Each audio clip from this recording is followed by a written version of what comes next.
నమస్తే, welcome to పోరాటగలం TV. నేటి వార్తా విశేషాలు.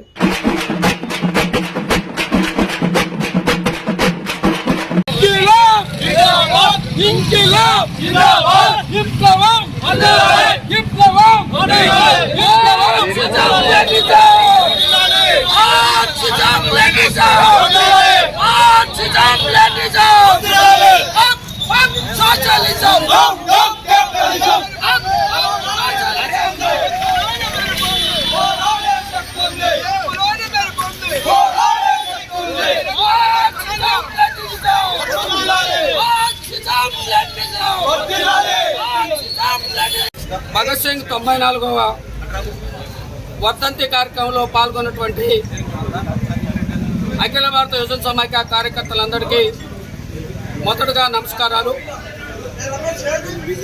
అఖిల భారత యువజన సమాఖ్యకి ఈ దేశంలో ఒక చారిత్రకమైనటువంటి నేపథ్యం ఉంది.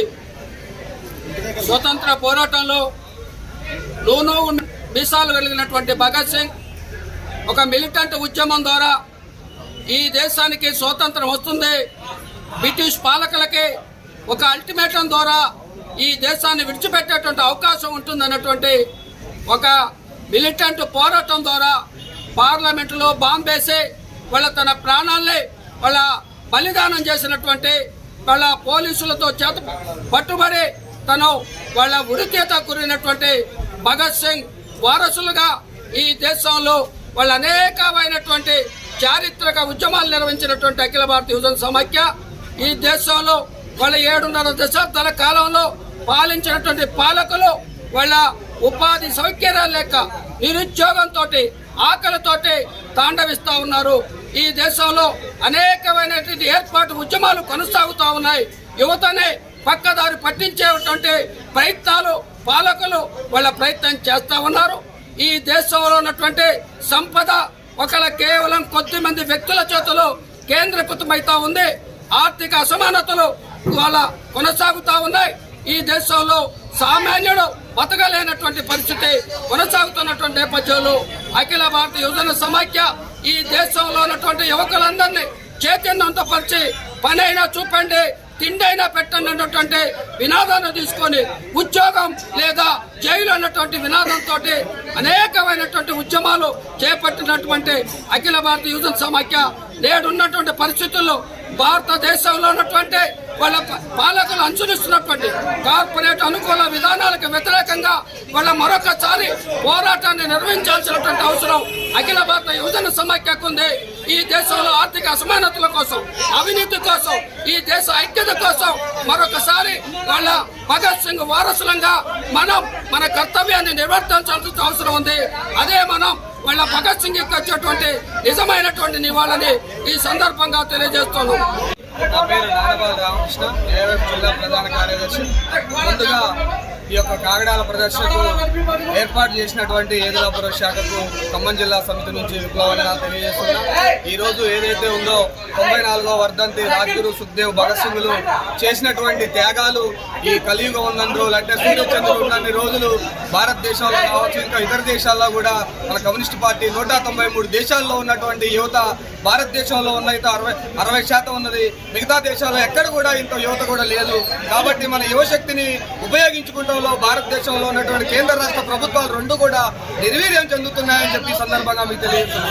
ప్రతి ఒక్క యువకుడు కూడా రోజువారీగా పేపర్ చదవాలి, క్వశ్చన్ చేసే తత్వాన్ని కలిగించాలి. అదేవిధంగా ఒక కమ్యూనిస్టు 100 మందితో సమానం అనేది మనం పాలకులను ఎదిరించి పోరాడే విషయంలో భగత్ సింగ్ స్ఫూర్తిగా తీసుకోవాలి. ఆనాడు రాజ్గురు సుఖ్దేవ్ చేసినటువంటి త్యాగాన్ని ఈ రోజు సూర్యచంద్రులంత వరకు కూడా మనం మన తరాలుగా కమ్యూనిస్ట్ లీడర్లు ఎంతో మంది త్యాగదనులతో ఏర్పడినటువంటి ఈ కమ్యూనిస్ట్ పార్టీని ముందుకు సాగుతుందంటే ఆనాడు మార్క్సిజం లెనినిజం వద్దిల్లా అని చెప్పి జైల్లో ఉండి కూడా లెనిన్ రాసినటువంటి పుస్తకాన్ని చదవడం జరిగింది భగత్ సింగ్. అదేవిధంగా భగత్ సింగ్ ఏదైతే పార్లమెంట్ మీద పొగబాంబు వేశాడో ఆ తరుణంలో ఆ బాంబు వేసినప్పుడు కూడా తప్పించుకునే అంటే అవకాశం ఉన్నా గానీ తప్పించుకోకుండా వారందరూ ముందుకు పోయి స్వచ్ఛందంగా లొంగిపోయాడు. లొంగిపోయిన తర్వాత వాళ్ళ నాన్నగారు అరే మనం క్షమాభిక్ష పెడితే నీ ప్రాణాలు కాపాడుకోవచ్చు అంటే లేదు నాన్న, నా చావు 1000 మంది కాదు, ఉన్నన్ని రోజులు కమ్యూనిస్టులు అందరికీ కూడా తెలవాల్సిందే. నా యొక్క సావుకి ఎవరైనా కానీ ఇంకా 1000 మంది భగత్ సింగ్ లక్షల మంది పుట్టాల్సిందే అని ఆనాడు వారు త్యాగం చేసినటువంటి ఆ త్యాగంలోనే భారతదేశంలో ఉన్నటువంటి యువత ఈ రోజు వరకు భగత్ సింగ్ ని పూర్తిగా తీసుకొని ఉద్యమాలు చేయాలి. అదేవిధంగా కేంద్ర రాష్ట్ర ప్రభుత్వాలు ఏదైతే యువతను ఎలక్షన్ లో మేనిఫెస్టోలోనూ మాత్రమే రాతలకే పరిమితం అవుతున్నారు తప్ప ఎక్కడ కూడా ఇంప్లిమెంటేషన్ చేసే దాంట్లో పూర్తిగా వైఫల్యం చెందారని చెప్పేసి మన కమ్యూనిస్ట్ పార్టీ నుంచి తీవ్రంగా ఖండిస్తున్నాం. ఇకనైనా కేంద్ర రాష్ట్ర ప్రభుత్వాలు ఓటులకే ఉపయోగించుకోకుండా యువతను నిరుద్యోగ వృత్తిని రాజీవ్ యువ వికాసం తీసుకొచ్చారు. దాన్ని పార్టీలకు అతీతంగా అందరికి కూడా సమానంగా నిధులు అందే విధంగా 3 లక్షలు 4 లక్షలు ఏ అవుతున్నాయో అందరికి సమానంగా అందే విధంగా చేయాలని చెప్పి కాంగ్రెస్ ప్రభుత్వాన్ని మేము డిమాండ్ చేస్తున్నాం. అదేవిధంగా ఏదైతే ఉందో ఈ యొక్క ప్రభుత్వం ఈ యొక్క రాజీవ్ యువ వికాసం తీసుకురావడం చాలా హర్షదగ్గ విషయం. ఎందుకంటే ఎంప్లాయ్మెంట్ లేక అన్ఎంప్లాయ్మెంట్ చాలా మంది ఉన్నారు.